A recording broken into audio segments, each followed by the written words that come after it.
There's Joey. Hey, Doug. Hey, Joey, and there's Maxim. Hey, Right Maxim. on How top. are you, sir? Doing excellent. How are you? I'm doing well. What's going on? It's been busy, people are working, people are going to stuff. I've been talking to a lot of teams. It's exciting. That's awesome. How many participants do you have? So at last check, I think we have like 250 that came out, all in all. And when you say they came out, they're at their houses, right? Yes. But they're participating. Yes, virtually came to Hacklytics. So before we go, I want to make sure I know how to actually share my screen. Absolutely. So what do I do? Give me some instruction here. Sure. So at the bottom of this box, right? Right. There should be a few buttons like a video camera, a microphone, and a screen. Yeah. So if you click the screen, that should give you the option to share your screen, and then you can share either your browser or your entire screen. Okay. Let's practice, Joey, because it can be a little tricky because there's. Yeah. No, definitely. Okay. Hold on a second. All right. Let me just cancel that. Let me get all this other crap off my computer. Yeah. Hold on a second. I got all this other junk up. All right. So I got that. The main thing is I just want to be able to share my PowerPoint here. Right. Okay. So let me see here.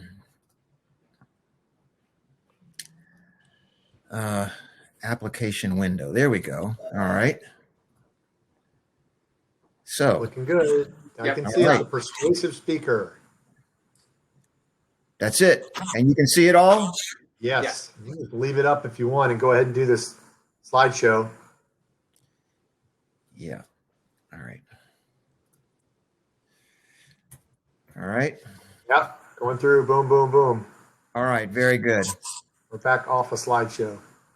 But All when right, you do yeah. slideshow, Okay, we so- can't see your face. So maybe just wait and do slideshow. Let's see if we can see it with your face still.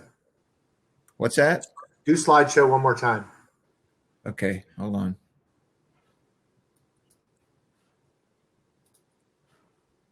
Yeah, so we can still see you. So you can just leave that if you want. You can see my face? Yeah, I can see all three of us. Can you not see all three of us? No, I can't. All I can see is my slides. Okay, well, that's because you're sharing. But we can see you. You just scratch your nose. You didn't pick your nose. That's good news. See, we can see you. So if you want to just leave it up, and that way you don't have to worry about it. Because right now, I'll just I'll leave it like this for now. I forgot, and you'll be here. I mean, Yeah. Maxim, you'll be here, right? Yeah, I'll be around. I'll have my. I won't be on the screen, but I'll be watching, and if anything, I'll be around to help. Yeah. Well, if I need any help, you can. Exactly, I'll be here. Yeah. and so the way it works, Joey, is you may have a larger audience than you think. So I had to learn this the hard way a little bit the first time. So in the top right corner, you can see, which is interesting, there's 4 of 9. So I don't know what the 4 is, but there's maybe organizers, but 3 of us are visible, but there's a 4th person. And then the eyeballs, is that, Maxim, that's 4 additional people, right? But right now there's 8 of us here, even though it looks like it's just the 3 of us.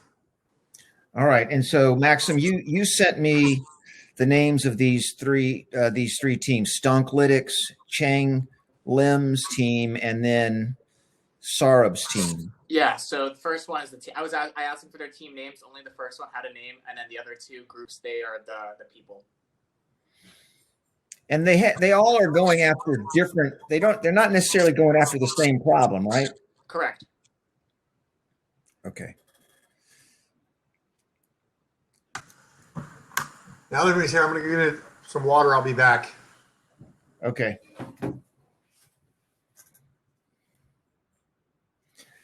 All right. Well, very good. Well, I've accomplished my goal. I just wanted to make sure that I knew what the hell I was doing. They're all set, so I wouldn't worry, and yeah, we'll have people joining probably right around 4 o'clock, to be honest, because there's another activity going on right now, and so I imagine as that wraps up, people might start coming into here. All right. And so let's see if I go. Oh, I see. Okay, so if I click on people, I can see all the different people. All right. Yeah, it might take a second to refresh sometimes, but it's generally like, yeah.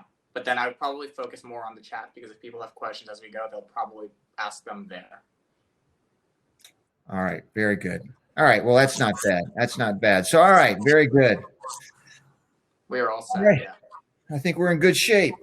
Excellent. I'm just going to All right. remind the teams one more time that the ones that agreed to participate, and we'll be ready. How are you doing otherwise? I'm doing well. I'm doing well. It's you know, it's Groundhog Day, right? This whole pandemic has been Groundhog Day. It sometimes feels that way. Yeah. I'm sick of it. I'm ready to move on. I think we all are.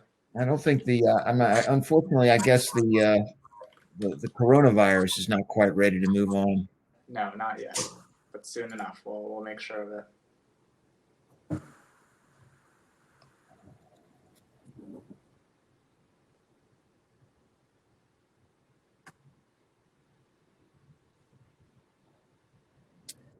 So, Doug, what's up? Well, we're doing a hackathon. In my spare time, I'm working on a capstone project with Greg Forrest and a couple students. So we have a meeting Monday. This was a hack that we tried to present, but it didn't really fit. And then just nicely, a couple of professors reached out to me Friday, of course. And so that's kind of cool. And then went mountain biking this morning. Got some exercise in before the hack. So that was pretty good. Wife didn't like it because she saw my phone. I was like 25 miles an hour going downhill on some courses, but Maxim wouldn't like it either, but I'm fine. Say the same thing I told her. Yeah. I think you should listen to your wife there, Doug. Maybe. It's COVID time though, right? So it's a pretty good trail if you ever want to try it, Maxim. I don't know. That sounds like a blast, actually. Yeah, I don't have a It bike is now. fun. Where did you go? Huh? Where did you go? So that's the one, Cochrane Shoals, Soap Creek, that area. Yeah, I know exactly where it is. Yeah. Yeah, and so they've done a good job cleaning it up after the storm because a bunch of trees fell down. But it's if I leave my house, I cruise through the park, and then the one right on 41, and then I take a path over there, and then I go up, and then I come down, then I got to bike back up into Buckhead, and it's 1,100 feet elevation. Takes me about an hour and a half. But I tell you that mountain that you can hurt yourself. Oh, we were hiking one time in Santa Barbara, California. We were going up these mountains, and some kid was coming down on a mountain bike, and I mean the trail was, I am not exaggerating, this wide. It was this wide, and he just saw us coming, and he just went over the side, and it was like a good 20-foot drop down. And we're like, "Are you okay?" He's like, "Yeah, I'm fine." You know, we had to pass his bike back up to us. It was. Oh, no, I'm not that crazy. So my average miles per hour was like 9. So anyhow. Yeah, he just like dropped straight off the side there. I was like, "Good Lord, this kid could have broken his leg." But I went fishing last weekend and caught nothing. But I was out fishing, and that was good. Joey and I are fly fishermen for the other person that's on the call. I haven't fished in a while. He's my sensei. Yes, master. Whatever. Hey, speaking of sensei, have you seen Cobra Kai? Have you seen the Netflix show Cobra Kai? No. It's good. Yeah, email it to me. I don't even know how to pronounce what you just said. So you can send it to me in the chat. It's over on the right. Cobra Kai. And so this is where people, so I'll help facilitate this, Max and me a little bit too, but this is where the questions will come in over here on the right, just by the way. In the if chat? you're clicking on chat. Yeah, make sure you're on sessions, not event. Sessions. It should have defaulted to that. And then there's some chat. Session chat. Session chat, yeah. So that's, if people ask questions, because unless you show your camera, you can't speak. At least that's my understanding so far. So I've got it on session and chat. Yep. And so the people that are not in the video component will communicate through the chat. But I'll help coordinate that. All right, very good. Maxim, I have not heard back. I got some texts here. Nope, nothing back from Nat yet. So I'm guessing he's still at the track meets take forever. So hopefully we can get back to that guy. I'm glad to see he's working on the challenge. That's cool. That they'll come up with something interesting. Well, I think I sold it when I told him that, hey, you can use it in the Olympics. And everyone's like, what? So, yeah, it's very true. It's pretty cool. Yeah, one of our challenge people has been asked to coach the hurdlers for the U.S. Olympic team. And so what's the challenge? This one's a tough one. There's 3 of them, but the challenge is basically he really needs the metrics from where they launch to the distance they clear the hurdle and to where they land.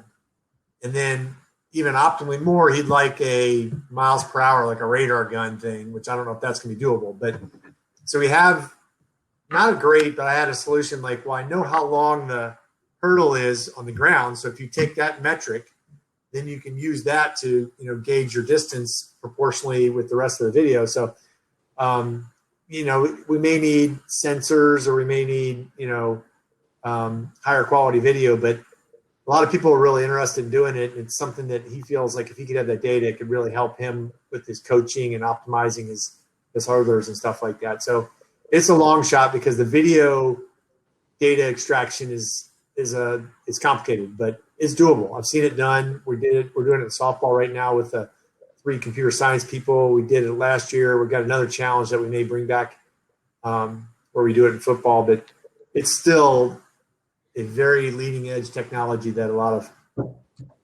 sports are interested in using. So the hope is to reduce the airtime of the athletes so that they can get back on the ground quicker. And so, some kind of analysis to basically take in video data and say, okay, you could have taken off this much earlier or landed at this point rather than that point. So is that the idea? You're supposed to be in the air as little as possible? Yeah, you're not running when you're in the air, but you also need to clear it, right? So you hit that hurdle and you're done. Like it just totally throws you off. You're not going to win. So again, it's a tough challenge. Of the 3, that's the hardest in my opinion, but it got a lot of interest and we got a lot of people that are. And so the challenge is, and so what is the challenge? The challenge is to do what? Is to create a video and provide data and even start doing some analysis and providing some metrics if that's doable. So launch, clearance, landing, distance from the hurdle. The idea is to identify the optimal launch point. Right, and create an application that can do that for given any kind of clip. For any. I'm sorry. What? And you have video data of this happening, right?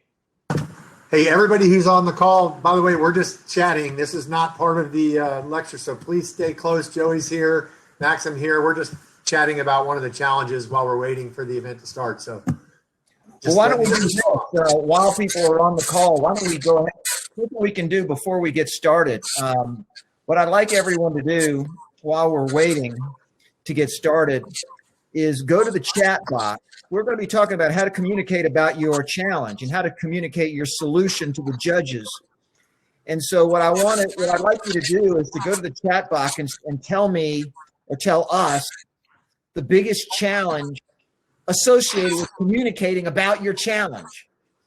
Okay, what's the biggest challenge you face in terms of communicating about your challenge? Remember, I think Maxim, Doug, correct me if I'm wrong, if they want to win a prize, you've got to be able to articulate this challenge well in a way that sort of makes the judges or sort of impresses the judges. Am I right about that? Right, because if you want to score well, you need to be able to explain, what your project is, and people can look at the code and they can see what it is and be able to communicate to them. Exactly. So Joey, we're at 4:00. Let me introduce you because if people don't know who you are, you guys made a great choice coming here today to this workshop. So Joey Asser runs a consulting firm on communication and presentations called SpeechWorks, right? I first met Joey when I did the MBA program at Georgia Tech. He came in and taught our class. Maxim met Joey when he was in the CreateX program, because if you've ever seen those demos, they are super fast, super efficient, very direct. And Joey teaches the entire CreateX group as well. So those are startups that launch from Georgia Tech and present on demo day. It's like Shark Tank. He teaches them how to do the Shark Tank presentation. So anyhow, so we're really glad you guys are here today. He can really help you be successful with your presentations. He's got this great 5-minute strategy that I use all the time to this same day from what I learned 10 years ago in MBA school. So Joey, why don't you introduce yourself? Because we're kind of beyond the start time, and people will keep coming in. But tell them what you do and tell them what our objective is today with this workshop. Yeah, okay. Well, thank you, Doug, and thank you, Maxim, and thank you, everybody at Georgia Tech. Happy to be helping you guys again. We love working with you guys. As Doug knows, I'm a longtime Georgia Tech fan, going way back. So I'm a big fan of the university, or of Georgia Tech. As Doug said, I'm the president of a company called SpeechWorks, or a communication skills coaching company. And what we're going to be talking about here today is how do we simply articulate our ideas when we have to talk about something complicated. And the idea here is today you're going to have to be talking about, I believe, something fairly complicated. How do you, talking about your solution to a particular challenge, it's usually pretty technical. And so the question is, how do you do that well? And so that's what we're going to be spending our time on for the next hour. And what I'd like to do to get started is I'd like every single person to go to the chat. And I'd like you to type in an answer to the following question. What is the biggest challenge we face when we have, or that we're going to face when we have to talk about a solution to a complex challenge like the ones that we're focusing on in this hackathon? So if you could do that, go to the chat box and tell me the answer to that question. Let me start with you, Maxim, though. What do you see as the biggest challenge here? Definitely. I was actually typing an answer, but I can share it out loud. So I think for me, when I'm presenting something, I'm never completely certain about how familiar the person is with like the domain of the space that I'm talking about, right? Because we're at a hackathon, people are generally somewhat technical, but that doesn't really mean that they know every technology, every technique in the book. So I don't know how much context the other person has, and depending on what they know, I need to adjust what I present and how I say it so that they can effectively understand it. Yeah. Okay. So that's a really good point. Can they speak to me? Can they actually unmute themselves and talk to me, Maxim? I believe they can. Yeah, they are allowed to share their audio and video if they like, and they can come on stage as well. All right. So let's go. I'd like some of you. I'm seeing some of you are starting to get your things coming across here. I hope I don't screw up your name, but I probably will. So if I do, I apologize. Hiya. I hope I'm pronouncing your name right. You said expressing the idea accurately while maintaining interest. Really, really good point. Benjamin Fought, defining the problem to fit what we're presenting. Benjamin, could you unmute and tell me what you mean by that? I think that's a really interesting point. Go ahead and unmute yourself. Tell me what you mean. Can you hear me? Oh, good. I see he's getting ready to do it. Hello? Yeah, we can hear you. Go ahead. Give me a second. Benjamin, can you hear me? Yeah, he needs a second. We can hear you. Go ahead. In case y'all can hear me, then so what I meant was that when you have a problem, there is always the concern that your audience has a different interpretation of the problem.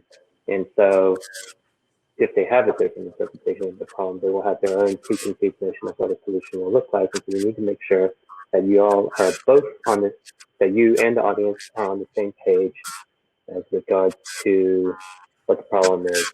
and therefore you can lead from that shared understanding to your solution. Yeah, so that's a really good point. In other words, with a complex problem, the audience doesn't always fully understand the nature of the problem like you do. Is that right? Is that what you mean? I think that's what you're saying. All right, let's keep going. So these are all really, everything that you guys have said is really, really good.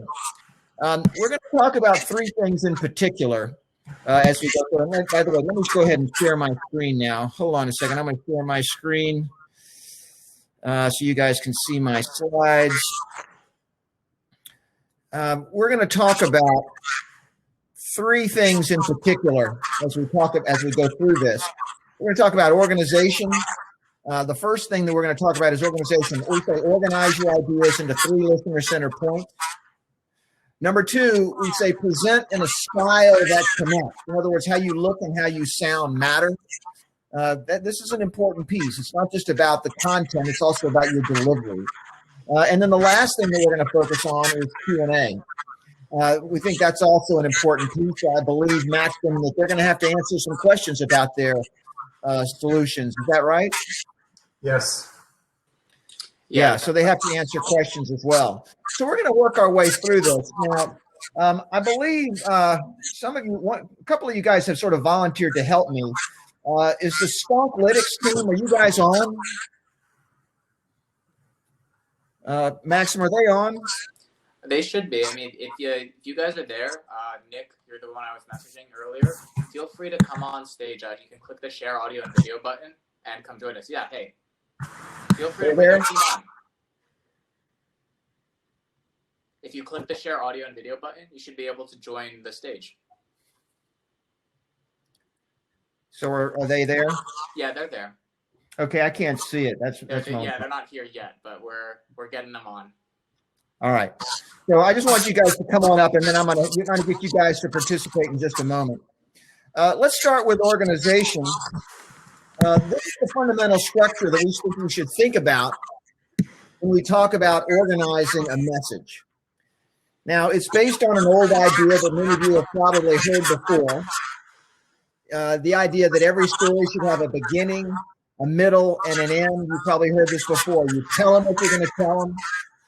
Then you tell them what you told them. You start here. This is tell them what you're going to tell them, then tell them what you told them. You start with a hook. We'll talk about what we mean by a hook, but the hook is sort of the problem. It's the issue that you're trying to solve out in the world. So what's the problem? How are you helping the world? The next one is the message objective. In other words, the message objective is sort of a simple statement that says, this is what I'm planning to do in this presentation.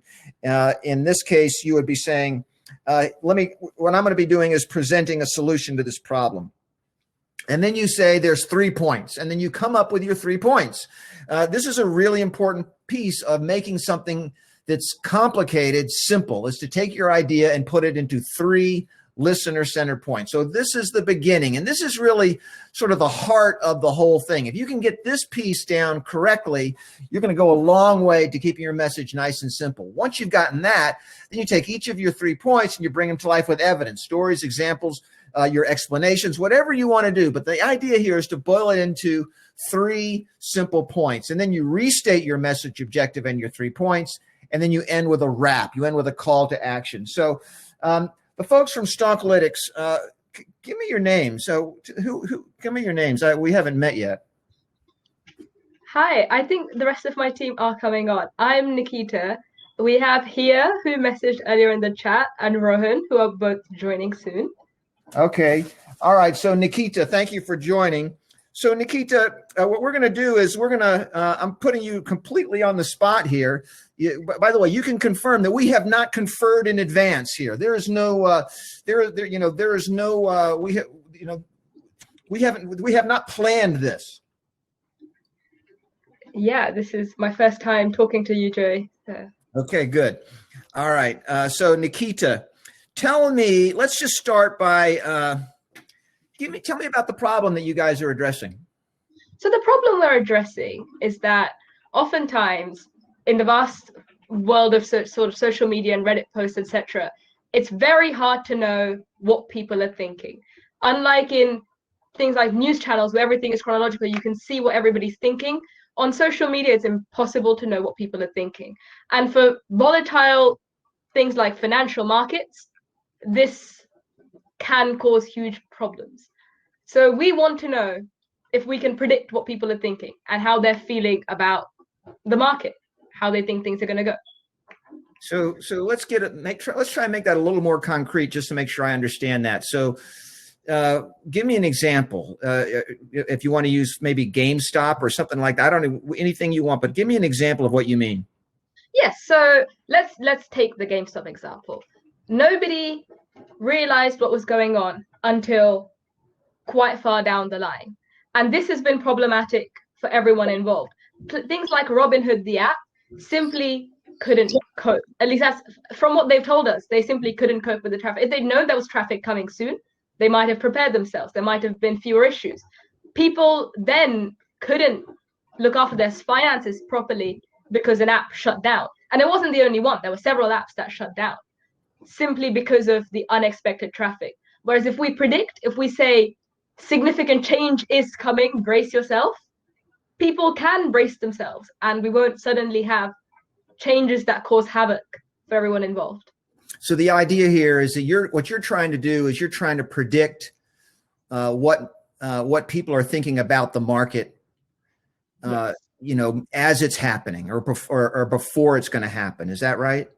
Yes, we're trying to predict what people are thinking about the market and if what they think is significant based on whether what they've said is gaining traction, whether people are talking about it a lot, or if it's just one isolated post somewhere that hasn't gained much traction and therefore probably isn't going to impact the market very much.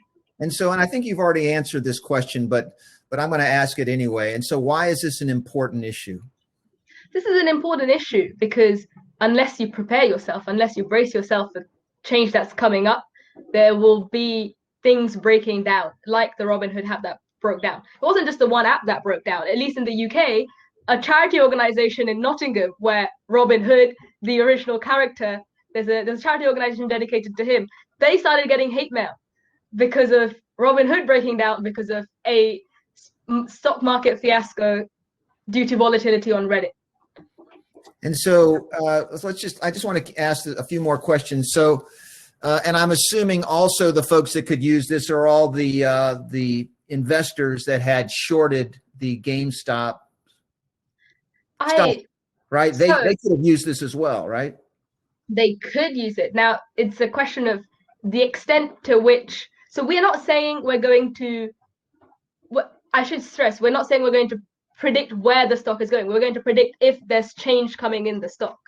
Oh, now, if we don't know whether the stock is going up or down, it's very hard to tell exactly how the stock market will be impacted directly because historical data for this simply doesn't exist. There's been one major incident. So we're more trying to say, how much is this getting talked about? Should you be looking into this? Rather than saying, if you're an investor, we can predict for you where the stock is going in the future. That is not something that I think we could do with the limited data that we have anyway.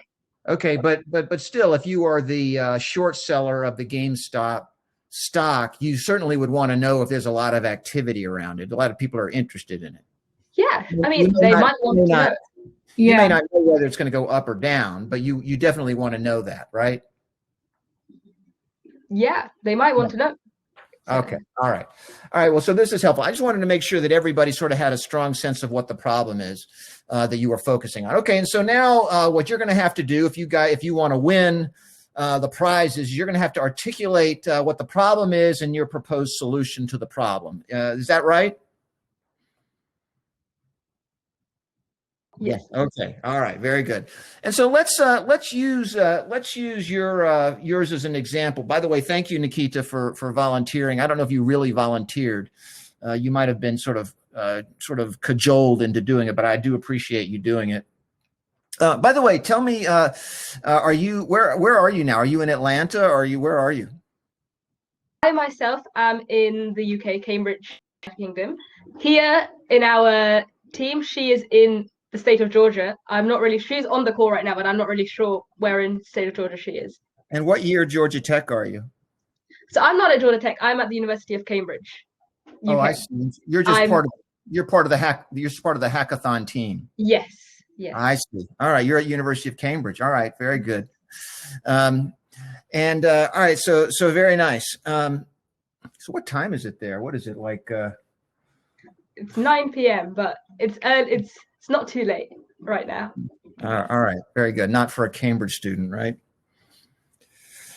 All right. So let's work our way through this. We start with a hook. Now, in a presentation like this, what we mean by a hook is we want to quickly and simply articulate sort of the market problem. In other words, why this is the why should anyone care statement. So making it a little more simpler, let's say that what I'm trying to do is I'm trying to invent a better pencil sharpener. Okay, let's say that that's what it is, and maybe the problem out there in the marketplace is that there's just no good pencil sharpeners out there. What pencil sharpeners do is you stick them into the pencil sharpener and they always break the pencil tip. And so what I want to do is I want to create the perfect pencil sharpener that really creates a nice sharp pencil. That's a really simplified version. What is the market problem? What we want to do is we want to quickly and simply articulate the market issue that's out there. And so, Nikita, I'm going to let you think about that for a second. How would you articulate the market problem that you guys are trying to address? I think we've already sort of started to do it. That's why I sort of took you through all that. But what would we say to kick this off? So I guess it depends on how I want to articulate the market problem. For example, in your pencil sharpener case, I wouldn't say there are no good pencil sharpeners. I'd say my pencils just aren't sharp enough.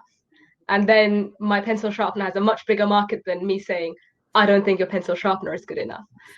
Similarly, I wouldn't say the problem is there is nobody predicting stock. I would say the problem is money is very volatile. And if you don't know what's happening with your money, you are in great trouble financially. Therefore, it is important to not be in a volatile state. All right. Well, that sounds pretty good to me. I'm gonna push back a little bit. I think you need to be a little more specific. I mean, yeah, money is volatile, yes, but I don't know that you're trying to solve the problem of money volatility, right? You're trying to solve the problem of knowing whether or not there is interest in a particular security. Is that right? Yeah, I mean, we're not focusing. We're essentially how likely a stock is to change. So I guess we're not directly discussing volatility of money. We're more discussing volatility of securities and stocks. Yes. Right. And so the idea here is that there and who cares about this? Average person who is going to I'll say the big issue that brought us to this idea was Robinhood crashing and all of these financial apps crashing. So what we're worried is that the average person, the average Joe, as you might call them, they can't fight back when apps shut down, when big things shut down. Whereas big hedge funds, etc., they can. They simply have the resources that the average person doesn't. So we need to be able to predict volatility to make sure the average person's money doesn't get lost. They don't miss out on chances with their money. Okay. Yeah. So now, Can I chime in here? Yeah, please go ahead. Who is this? Yeah, basically anyone with a stake in the market, anybody who cares about the market, because the stock market is like a framework, right? And it was made with a set of rules in mind. But now, because people are like mobilizing, like everybody's investing in a stock, like social media is creating like an environment which it wasn't prepared for. So it's basically like trying to balance it, like being able to see the volatility of like a stock and being able to like let someone know that, hey, this is being talked about a lot. All right. So very good. So what I might suggest here, Nikita, and who was this who just spoke up? I'm sorry, I didn't get your name. Kia. Okay. Yes. Thank you, Hia. I think it's a really good point. So what I might suggest is that you use the actual GameStop example. You might, because it's very relevant right now. Everybody knows about it. And you could use that as a way of saying, look, the folks at Robinhood had no idea that the GameStop stock was going to be so volatile so quickly. They had no way of knowing that. And had they known, they would have been able to take measures to prevent their app from crashing. Isn't that correct?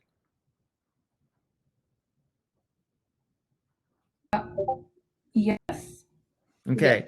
And so what we like to do is to propose a way for companies like Robinhood and anybody else who's interested in the stock market to really know when there's volatility in a particular when volatility in a particular stock is going to kick up, if that makes sense. Am I saying that correctly? Yeah. I mean, argue with me. Tell me I'm wrong. I think you've captured the general idea of it, but I'm not really sure how to argue against you, because whilst we designed the tool for a certain group of people, we've designed it hoping that it'll be beneficial. I'm not really sure if you're trying to argue that it wouldn't be beneficial. No, I'm not arguing one way or the other. I think you're just trying to solve the problem of understanding that it is going to be beneficial. If the whole idea of knowing that volatility is on the way is beneficial to somebody. Right. And therefore, it's a valuable market tool. That's all. That's all. More than the fact that it's on the way, we're telling you when it's actually happening too. So it's kind of like an alert telling you that, hey, a lot of people are talking about the stock right now. And we're like saying, okay, it's very popular. Also, how I guess polar the messages, like the person who's speaking about it, like how, I guess, I don't know, like sentiment. I'm sorry, I don't know how to explain that part, but yeah, basically like how popular it is, and basically give it a weight.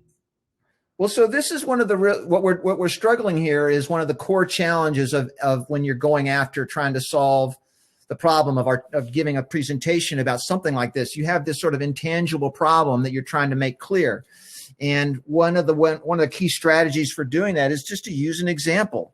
And GameStop, since it's so well known right now and it's been in the news in the last couple of weeks, everybody knows about it, would be a nice way of doing it. I think your judges will generally know about GameStop. And so that's the idea here. And so to me, starting with Robinhood, which I think most people will know, but Robinhood is the app, I think, if people who are on the call that I think crashed and a lot of people were using to trade the stock, I believe. Isn't that right? Robinhood was one of the So you can just say, imagine you're an app like Robinhood, and imagine that there's a lot of stock being, that there is a stock, let's call it GameStop, that has a lot of discussion going on, and there's a very good chance that very soon there's going to be a lot of activity in that stock. You, as Robinhood, would want to know about that, because if you don't know it's coming, it could potentially crash your app. In fact, that's what happened.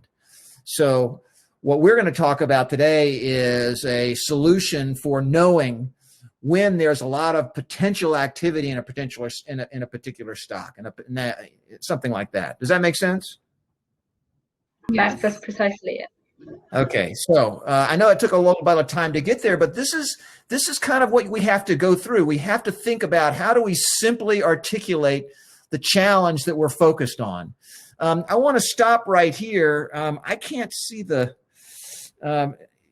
Doug, Maxima. Maybe you guys, if you can watch the chat box. For some reason, I can't. If there are any questions, I want them to go ahead and ask the questions and push back and argue with me. No chat at this point. You can't do chat and share at the same time, I think. So that could be Hey, Joey, chat is clear, so we're good. Okay. Yeah, well, so just interrupt me. We'll let you know. So now we go to the next thing. So your hook would be, we've already articulated it, Nikita and Hia. Am I pronouncing your name right, Hia? Please correct me if I'm not. Okay, thank you. All right. So we've talked about what your hook is. We've talked about really what your MO is, which is that we're going to talk about a solution to this problem. And now what you have to do is we have to come up with what we would argue that you should do is give me a 3-point solution. In other words, tell me the most important things I need to know in 3 points, 3 simple points. This is not easy, I know, but before we, why is that important? Why is it important that we keep our message to 3 points? Nikita, why would I say that? Because people have short attention span. More than 3, they might forget. If you don't say 3, they might think you're not good enough. You can't produce 3 good things. So, I think that's exactly right. By the way, anybody who says stuff with a British accent, it automatically has good credibility in my mind. You guys just sound good saying almost anything. Is that okay for me to say that, Nikita? I just love the British accent. It always makes everything sound smart. You give us too much credit. Maybe so. So I think Nikita is exactly right. Is that the 3 points? People have a limited attention span. I think it also makes you more credible. I think people are more likely to believe you when you give a message in 3 points. Hia, why would I say that? Why would I say that they're more likely to believe you when you just say 3 points? I think it's easier to comprehend it in its entirety. I think that's part of it. Maxim, why 3 points? Why is it that 3 points are more likely? What makes you sound more credible with 3 points? Honestly, I'm gonna try to remember because I do remember this coming up when I first went through this myself, and I think it just allows you to address different aspects of the problem that you face. Like these 3 points that you come up with, they shouldn't all be kind of like down the same category. The whole situation. I think that's true also. Here's sort of my point of view on this. When you keep it to 3 points, it sounds like you've thought it through. Okay? It sounds like you know. Albert Einstein said, if you can't say it simply, you don't know it well enough. Leonardo da Vinci said, simplicity is the ultimate sophistication. There is this idea that if you know your stuff really, really well, you should be able to articulate it in this very, very simple way. That's the idea. So that's sort of the idea behind 3 points. I don't want to get too hung up on 3 points. We think most of these presentations should be able to be articulated in 3 points. Some people will say, well, can I do it in 2? Can I do it in 4? I don't want to get too hung up on 2 versus 3 versus 4. But Nikita, Hia, let me ask you. Tell me about your solution in 3 points. I mean, well, yeah, I know you're still working on the solution, but what have you come up with? How are you going to go ahead and predict this volatility?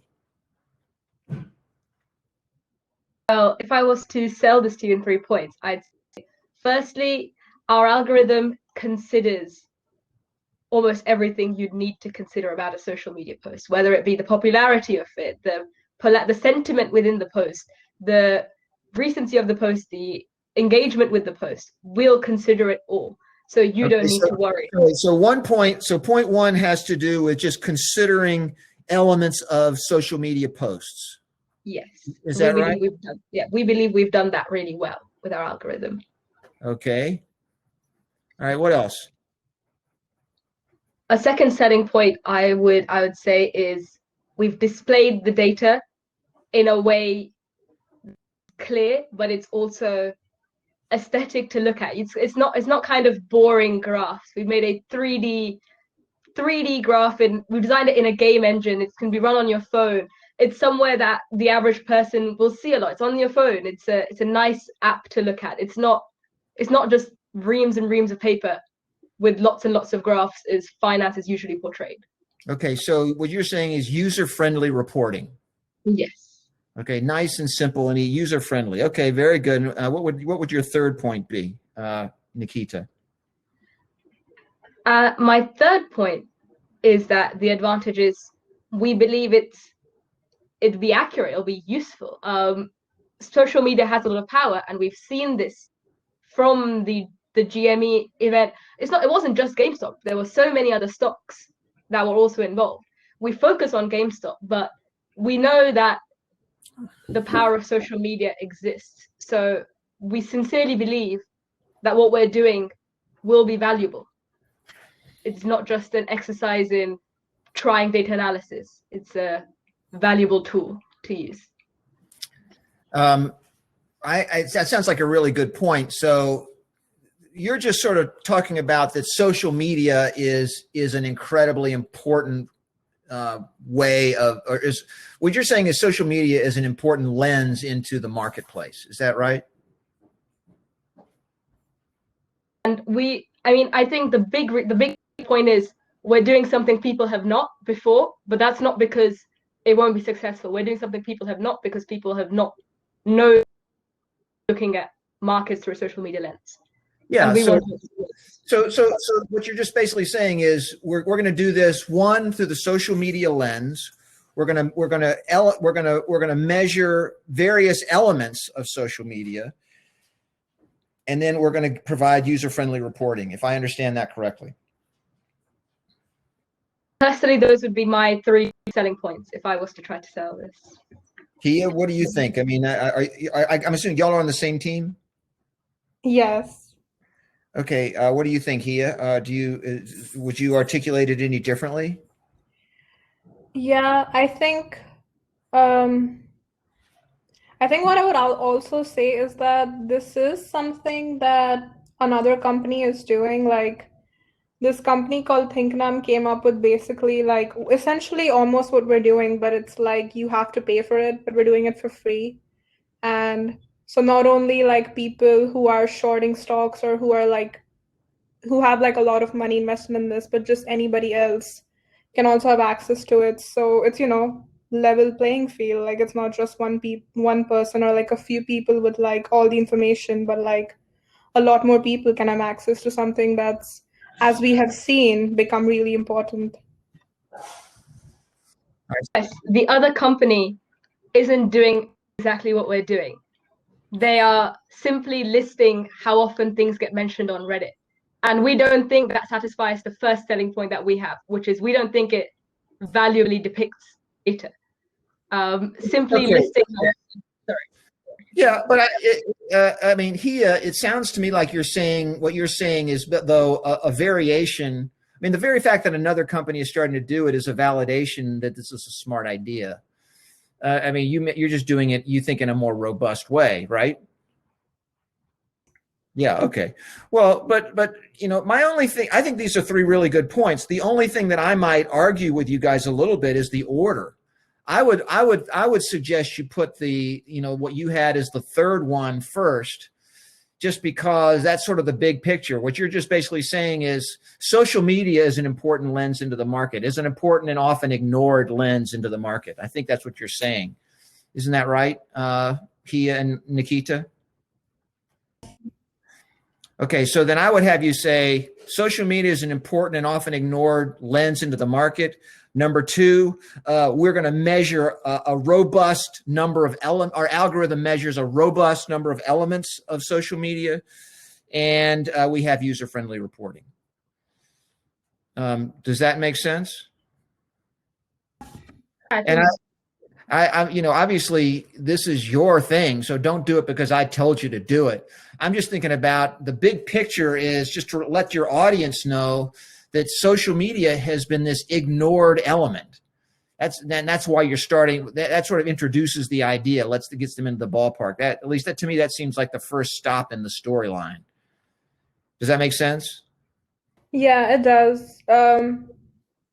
Yeah, also because a lot of people are trading nowadays. It's like new Candy Crush, like you just download an app and you can just start investing. So yeah, I think it's another way to make it more like a game because you can like view it on your phone and like look at like the graph, see exactly what stocks are more volatile. Right. Well, absolutely. Okay, so now what we have is our nice little simple story. For what do you call do you have I know that you're just coming up with a solution, but have you given a name to your product or anything like that? We just have the name we initially have registered with. we haven't really given a lot of thought to like. And I have, what is it called? Stonklytics?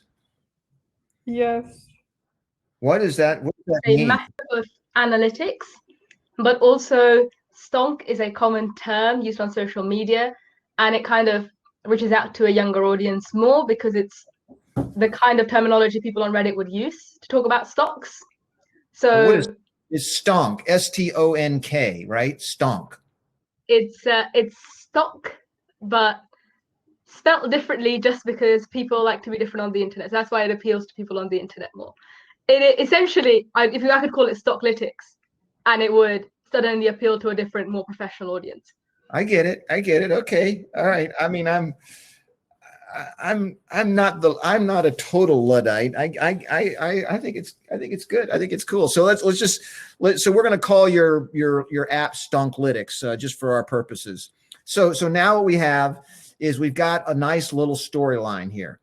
And so the way I would have you deliver it at the beginning is something like this.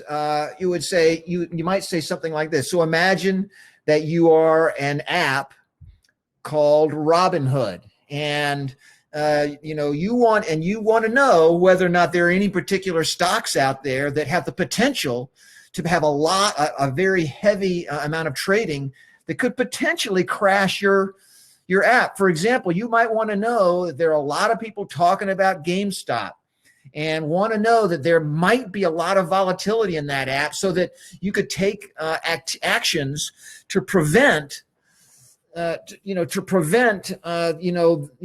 that volatility and activity from crashing your app.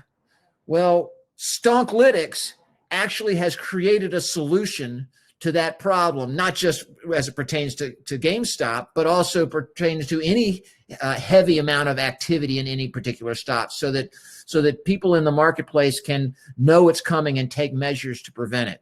And so I want to talk to you about our solution. Now, there's three things that we're going to talk about here. Number one, we're going to talk about the importance of social media and how it's often been ignored as a lens into the marketplace. Number two, into the securities marketplace. Number two, we're going to talk about the elements in social media that we measure to judge the volatility of a particular security. And then finally, we're going to talk about how we have created user-friendly reporting for our users. Okay, so how does that sound to you guys, Nikita? Sounds good. Sounds like how concise it was and conveyed the whole meaning in one story. Well, that's what we're looking for here. That's the idea here, is we want a nice, simple solution. Give me the big picture overview and then 3 points. I want to stop here. See if anybody has any questions, anybody want to argue with me, anybody who's on this call want to push back. I wish you would. I want to stop here for just a moment and see if anybody has any questions. Maxim, Doug, any questions yet?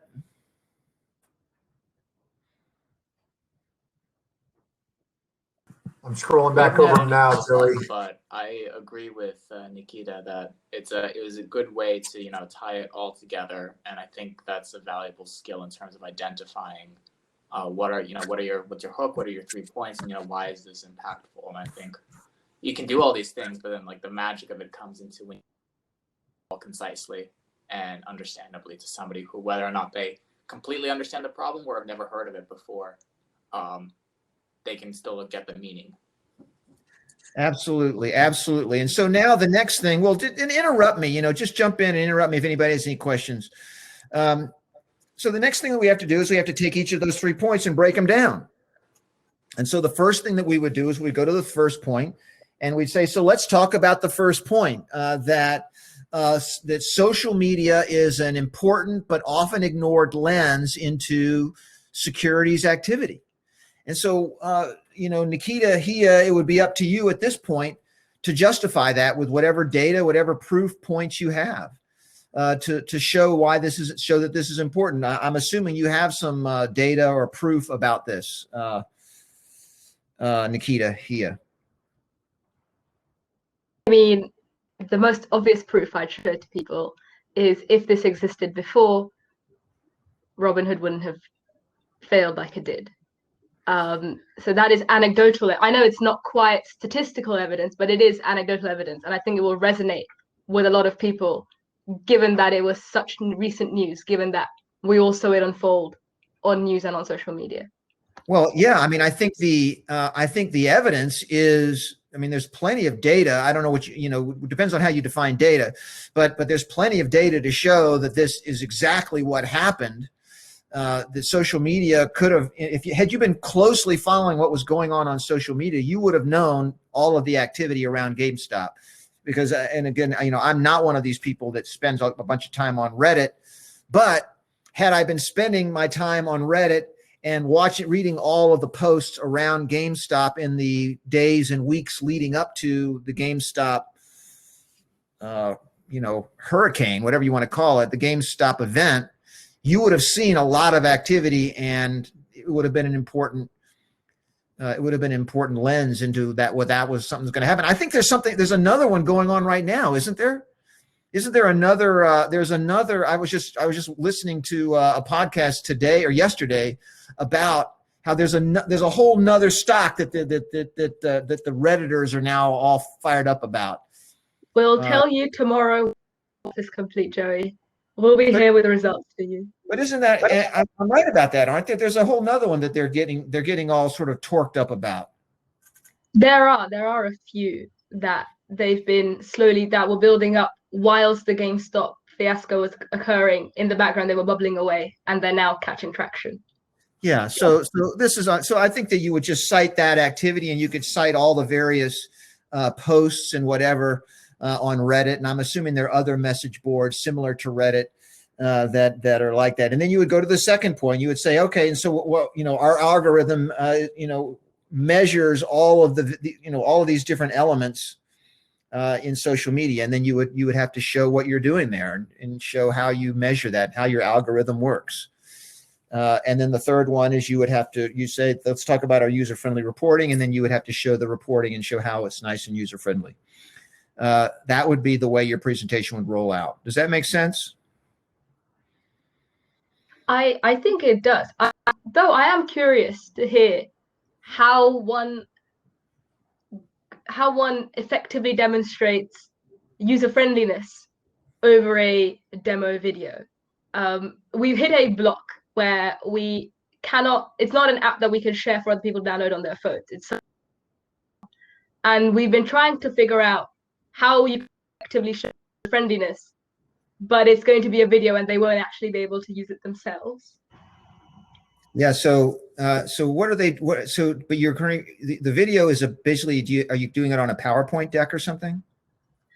So yeah, it'll be a 2-minute recorded video. We might have a PowerPoint deck, but we'll likely also put in a screen recording of us using the app, maybe a visual recording of somebody holding onto their phone and using the app. Why couldn't you just show them a screen capture of what they would see? Would that be enough? Well, I don't know. I mean, it depends on how user-friendly your screen capture looks like. If it looks really good and easy to follow, then I think it would be very good. I mean, I'm taking your word for it that it's going to look good. Yes, sure. Well, okay, if you believe that a screen capture would capture it enough, if it was good enough, I'll trust our team that we can make it work. I mean, but the screen capture, that is the report itself, right? You're going to be able to show them the report, and you're going to be able to show them the activity, right? Yeah. Okay. Well, then, what I would do then is I would show them a screen capture, and then I would say, okay, here is pick another stock. Let's just say the stock is Tesla. All right.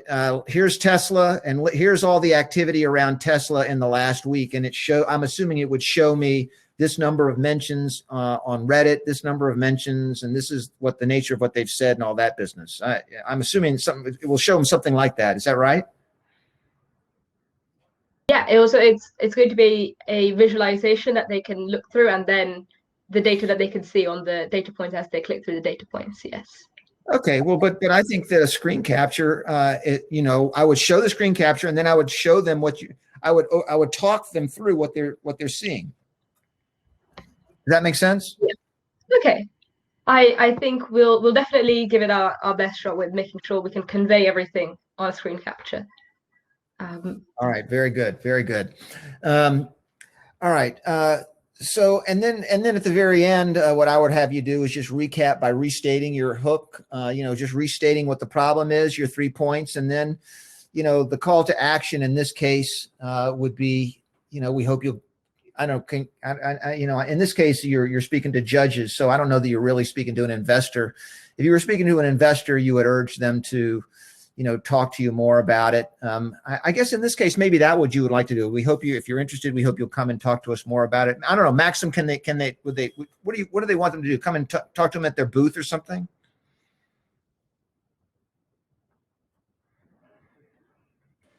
Yeah, that's exactly right.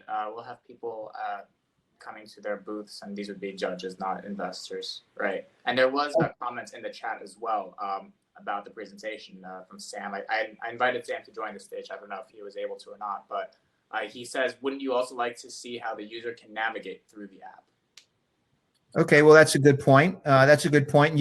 But that could be part of your demo. Your video is showing the navigation of the app. Sure. Yeah, that's a good point. Sure, why not? Yeah.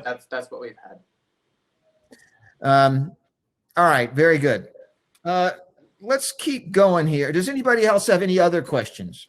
I think there's another person waiting to join. I can bring them on and see if if Lev is still he's in the queue right now. He has to come on. Let's see if he's here. There he is. Hey, Lev, you're on. And you're in Stocklytics. Can you hear me? No? Yeah. Yeah. Okay, so I just had a comment about the GameStop and this volatility case, because this is the sales point. I think it's more for the company, the Robinhood, than for the people, because if you look at the share price for GameStop, it went up after those messages, but it went back down right away. So it didn't really affect the stock price that much on the longer term.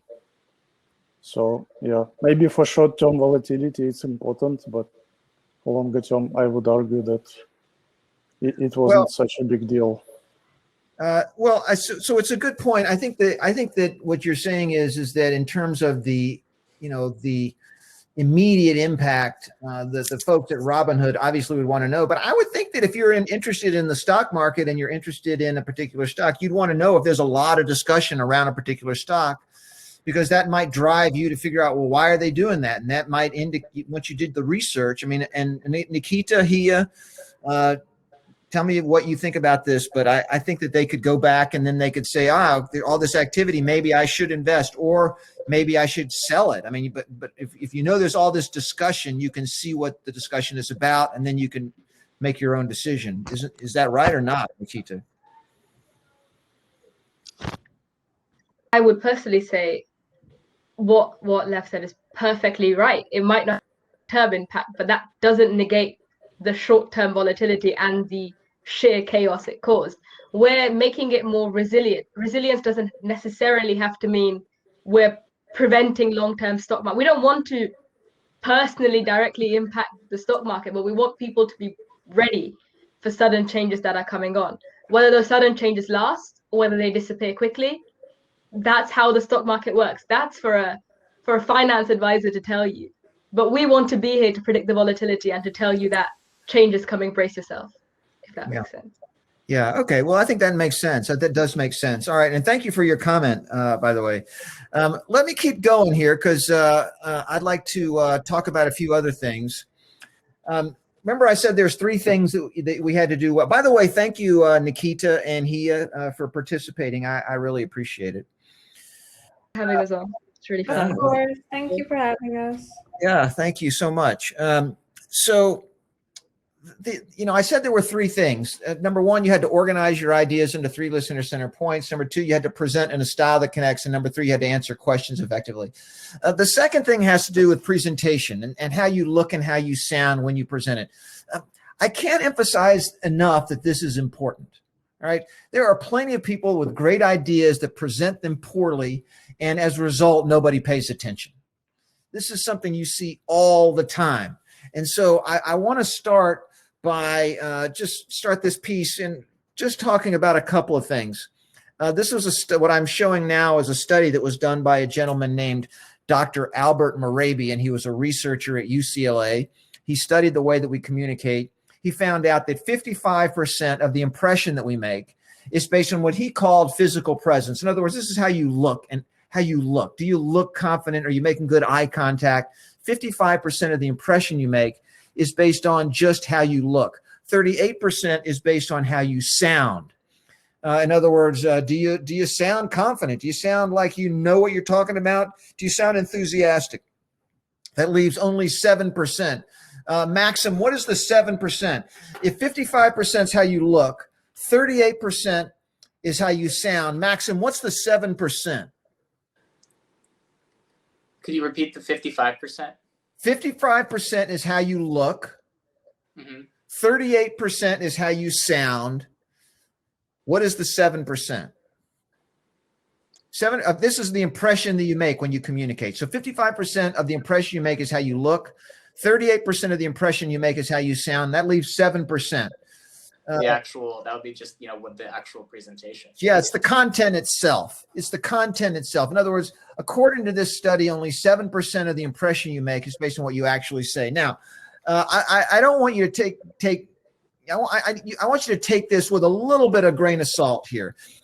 I don't want you to take away from this that your content doesn't matter. We've just spent 45 minutes with Nikita and Hia helping them come up with their Stonklytics pitch, if you will.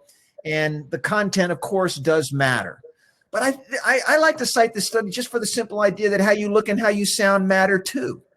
People care about how it sounds. People care, one of the things we talk about, Maxim will remember this when we talk to the folks at CreateX, is that when somebody is thinking about investing in an idea, okay, they're not only investing in the idea, they're investing in the people. And they want to make sure that they connect with the people, that they think that these are people that they can work with. And so how you look and how you sound matters. So that's all I want to sort of say about that. Now, there's a couple of things that we focus on most importantly when we're talking about style. The first one is eye contact. The second one is energy. This is the most, these are the two important ideas. Make good eye contact and have really good energy. I'm actually going to stop sharing my screen now because I want you to be able to see something. I want you to be able to see this and see me a little bit better here. When we're talking about good eye contact, especially in a virtual environment, because I'm assuming these are all being done virtually, right, Maxim? None of these are being done in person, right? That's right. We are all online. We're all online. Okay. So the question is how can you make good eye contact online? This is a problem. This is a problem because most of us, when we're online, what we want to look at is we want to look at the image. All right. And so Hia, right now, I want you to tell me what I'm looking at right now. What am I looking at, Hia? Just my initials. Yeah. You know what I'm looking at? I'm looking at my own face. Okay. I'm looking at my own face. There's something about it when you see yourself on camera, there's this tendency to look at yourself. And so I'm making great eye contact with myself, but it doesn't feel like I'm making very good eye contact with you, does it, Hia? No. No, it doesn't. Okay. So now what I'm going to do is I'm going to look directly at the camera lens. All right. Now I'm looking directly at the camera lens. I am not looking at anything other than my computer is a MacBook Pro. And on a MacBook Pro, right beside the camera lens, there's this little green light. And so what I do is I've sort of practiced looking at the green light. And now I'm assuming that it looks like I'm making pretty good eye contact with you right now, doesn't it? Or tell me if I'm wrong, but I think it probably looks like I'm making pretty good eye contact, right? Yes, it does. Okay. And in fact, what I am looking at is a green light. That is all I'm looking at. I'm looking at basically a piece of glass or whatever they call these screens. I guess these screens are made of glass. Whatever it is, I'm looking at that. All right. I'm not looking at anything. I'm not looking at an image on the screen. I'm looking at the glass. And when we're talking about good eye contact in a virtual environment, this is what we need to do. We need to look at the camera lens. By the way, this is exactly what news anchors do. When you watch CNN or you watch the evening news, whatever, if anybody now watches the evening news, I suspect that there's probably no one on this call that watches the evening news. Maybe some of you watch CNN, but when you see someone like Anderson Cooper making good eye contact with you, what they're doing is they're looking right into the camera lens. So this is a really important thing. It is not easy to do. One of the things that I have done and I have learned to do is if I'm having trouble and I forget, what I do is I take a sticky note. You can see this, a sticky note, and I put on it. Hold on a second. I put on it a little smiley face. Can you see it? And I stick that right beside my camera lens as a way of reminding me to make good eye contact. This is a really important thing. If you want to come across well in a virtual environment, you got to make good eye contact, and you need to look at that camera lens. That's sort of the most important thing. The other thing is you just need to make sure you speak with some energy. One of the challenges in a virtual environment is that we're in these little boxes, and we're small. When you're in person, you're this big, full-size, real-life human, and you connect with a lot more energy. But when you're in a small little box like this, you kind of have to sort of amp up the energy level a little bit. So this is something that we really urge people to do. So those are sort of the two most important things, especially in a virtual environment. I know we're almost out of time here. What time is it? I've only got a couple minutes left. I want to very quickly talk about the last thing, which is Q&A. If I believe you're going to have the opportunity for judges to ask you questions. Maxim, is that correct? I'm assuming they're going to be able to ask questions also, right? That is correct. That's really part of it. Yeah. Okay. So, and that's going to be a really important part of this whole process, because a judge, if they ask you a question and you blow those questions, I'm assuming that that's going to undermine your ability to win a prize or anything like that. So what do? This is not complicated. You have to write down all the questions you think you might get. I mean, this is just like preparing for a job interview. This is like preparing for a test in college, or at least when I went to law school, what we would do is we would write down all the questions we thought the professor would ask. And I got to tell you, we got pretty good at predicting what the questions would be. And it's really the same thing here. You need to think about what are all the possible questions that somebody would ask you about your project, and then you need to practice answering the questions. You need to practice giving nice, short answers to those questions. This is, a lot of people spend enormous amounts of time creating PowerPoint decks or creating the videos and all that kind of stuff.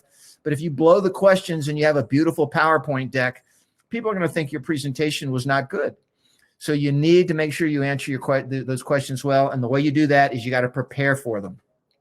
We're pretty much out of time. Does anybody have any final questions before we wrap it up?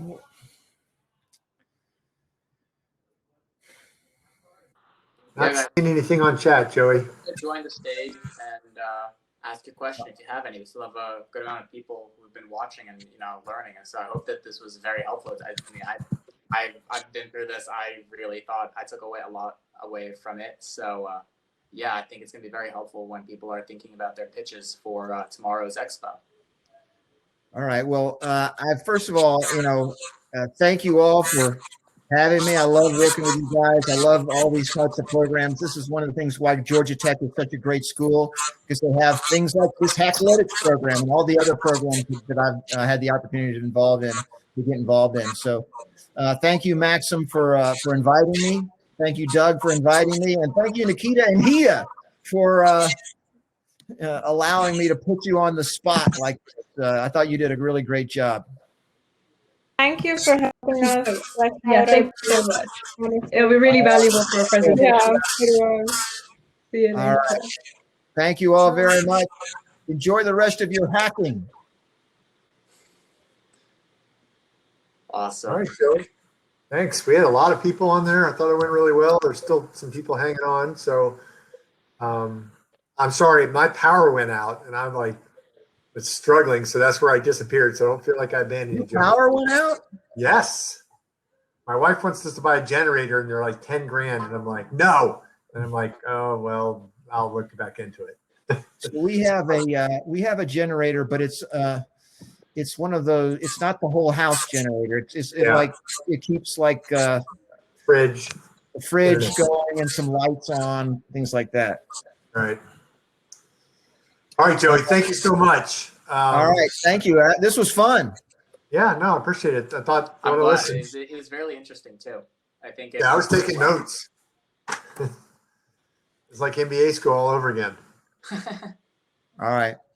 All right, Well, thanks, Joey. all right, well, have a great weekend. And Thank you so much, Joey. all right, Yeah. thanks, Maxim. All right, talk to you later. All right, bye-bye.